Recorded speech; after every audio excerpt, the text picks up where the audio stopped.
దిష్టి నిజంగానే తగులుతుందా? కంటికి నిజంగానే ఇతరులకు చెడు చేసేంత శక్తి ఉందా?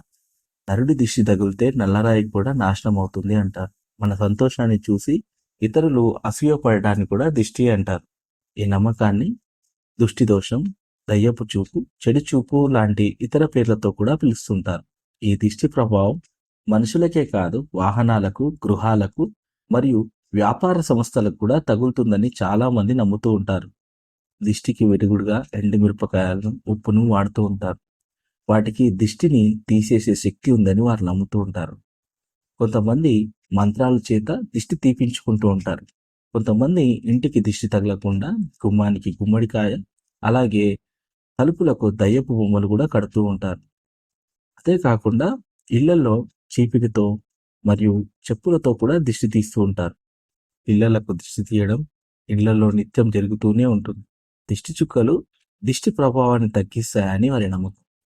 ఈ మధ్య కాలంలో నీలం రంగులో ఉన్న కన్ను బొమ్మలను చాలాసార్లు చూసింటారు. వాటిని ఈవిల్ ఐ అని పిలుస్తూ ఉంటారు. ఇవి ఉండడం ద్వారా వారికి దిష్టి తగలదని వారి నమ్మకం.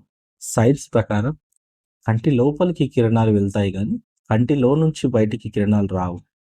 ఒకవేళ మన కంటిలో నుండి కిరణాలు బయటికి వచ్చినట్లయితే రాత్రిపూట కూడా మనం చూడగలం కదా. ఇస్రోల్లో కూడా చాలా మంది దిష్టిని నమ్ముతూ ఉంటారు. చిన్న పిల్లలకు దిష్టి చుక్క పెట్టి దేవునిపై ఉండవలసిన నమ్మకాన్ని నిర్జీవమైన వాటిపైన పెడుతూ ఉంటారు. ఒక క్రైస్తవుడు ఇలాంటి మూఢనమ్మకాన్ని ఎలా చూడాలి? దిష్టి ప్రభావం వేరు, దుష్టుని ప్రభావం వేరు. ఈ దిష్టి ప్రభావం ఒక మూఢనమ్మకం. అది క్రైస్తవుని ఏమీ చేయలేదు. కానీ దుష్టుడు రకరకాలుగా ఇబ్బంది పెడుతూనే ఉంటాడు. కానీ వాడికి మనుషులపైన సంపూర్ణమైన అధికారం లేదు.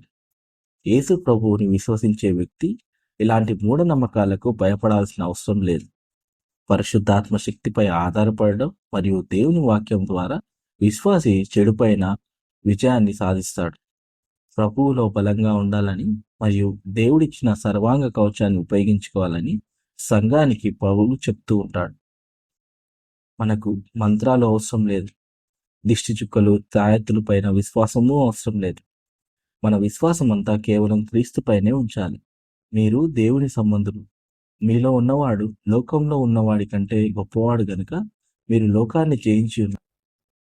ఈ మూఢనమ్మకం భయంతో నిండి ఉంది. దేవుడు మనకు శక్తియు, ప్రేమయు, ఇంద్రియ నిగ్రహం గల ఆత్మనే ఇచ్చాడు గాని పిరికుతనమైన ఆత్మనివ్వలేదు. ప్రేమలో భయం ఉండదు. పూర్ణ ప్రేమ భయాన్ని వెలకొడుతుంది. విశ్వాసి దేవునిచే ప్రేమించబడతాడు. క్రైస్తవులు భయపడుతూ మూఢనమ్మకాల్ని నమ్ముతూ దేవుని రాజ్యంలో ప్రవేశించలేరు.